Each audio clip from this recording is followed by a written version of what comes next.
$5 profit, I'll take the risk on it. Tell me, how did you get your first 1,000 followers? I made Jay do a video. I said, you gotta run. And How do you source the book? I found so much. And obviously, you gotta scan through them. Hello, ladies and gentlemen. Today, bqool invited Carrie, a stay-home mom with 3 kids, and she runs a side hustle selling books online. Today, she and her husband, Jay, will share with us how they got started and their current strategy to scale up their business, and much more useful information for everyone who watches this video. Let's welcome Carrie and Jay to our show today. Hi. Hi, how you doing? That's great. What I want to ask you is, how did you guys start your Amazon business? I guess it's direct for Carrie. Yeah, how did you start your Amazon business? Well, it's kind of funny, but when the whole COVID thing happened and everyone was like kind of confined to their houses and we couldn't do much, I went ahead and downloaded TikTok, and I was just scrolling through TikTok, and I really wasn't looking to do a side hustle. I was just looking to kind of fill my time. And sure enough, Rake and Profit showed up on one of the videos with his mom, and he was going out hustling with her, and he was talking about how successful she was at it. And I was like, wow, I like going to thrift stores. I can do this. And it really spoke to me that I got so excited that I jumped out of the bed and ran downstairs and told Jay, I think I can do this. I think I can do this. And that was 3 years ago, and it's been going good ever since. And what was Jay's response when you told him this at that moment in time? My response was, how much is this going to cost? Yeah. How long is this going to last? What am I going to have to do?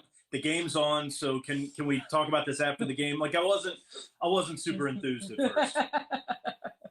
How did you manage to get Jay in the business as well? Because my understanding, Jay also helps in the business now. Yes, he does. So what was cool about the whole book reselling thing was you could download the Scoutly app for free for a month and try it out to see if it was legit. And that's what I liked about it. So that's why it kind of spoke to me. And so I told him, let's go out. We were scanning together. And then he likes books. He likes to read. And so as we went on, we would buy big gaylords of books, which were huge pallets of books. And he liked that because he was like, I can get some books too in my collection. My library has improved like tenfold. So yeah, so he was right on it, and we found it to be like a good couples thing to do. And as he saw that I was making money at this too, that definitely helps as well. So absolutely. Found this hobby or this side hustle that makes you extra money. And how much money did you start it with? Well, really, I started it with probably under $100 because there was a Amazon bin store that I had to drive like 30 minutes to, and the lady had tons of bins, and she had tons of Amazon books that were liquidated, and I would scan through them and I would buy the ones that were profitable. So the first month I probably found like I had to pay $100 for those books.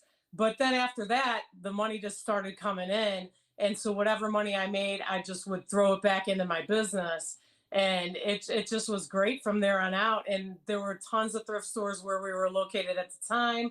And so it wasn't really a lot of money that you had to put into it to start seeing profit. So definitely, like I tell my people on TikTok, Amazon for stay-at-home moms to make extra money, pay off debt, save for a vacation, your kids' college. It's definitely awesome and worth it. And we determined early on that we were going to do everything with cash. We weren't going to go into debt, and it was a side hustle for us. So we didn't, we weren't looking to expand the business or, we wanted to stay within our means and do everything on a cash basis. So we really, we probably invested, like Carrie said, maybe 100 after the subscriptions, the initial subscriptions, probably a couple $100 to get into it, but it was all done with cash. We didn't do anything. We didn't do anything on credit. That's what I liked about it too, is when you go out and scout books, you only buy books that show up as profitable. So you're not just going out on a whim looking and saying, well, I'm going to buy all these books and hopefully they sell on Amazon. So that's why I like the Scoutly app, because I only bought the book when it said buy this book. So that was good too. So for the Scoutly app, like what kind of criteria or setting are you using to determine which book to buy? Well, what's good about that is when you go out and you scan a book, you'll put in your cost of goods at the top. And I'm lucky because the Goodwill here is like 50 cents a paperback, $1 a hard. So you put that in, so that accounts, or Scoutly accounts for that. And then you scan the book and it takes out all the fees of Amazon, the shipping costs. And at the end of it, it will tell you how much you're going to make on that book. So if it lights up green, that usually means go. So it's a good thing. And then the profit will be at the top. So like you can be like, okay, well, I'm going to make $4.50 on this book.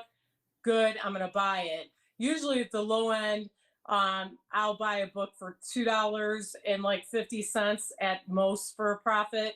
But I find a lot of good ones. So Talk a little bit about sales rank and stuff like that too, because that plays a factor in it. oh yeah, so sales rank is good too. So anything that's 1.5 million and under, I will send to FBA.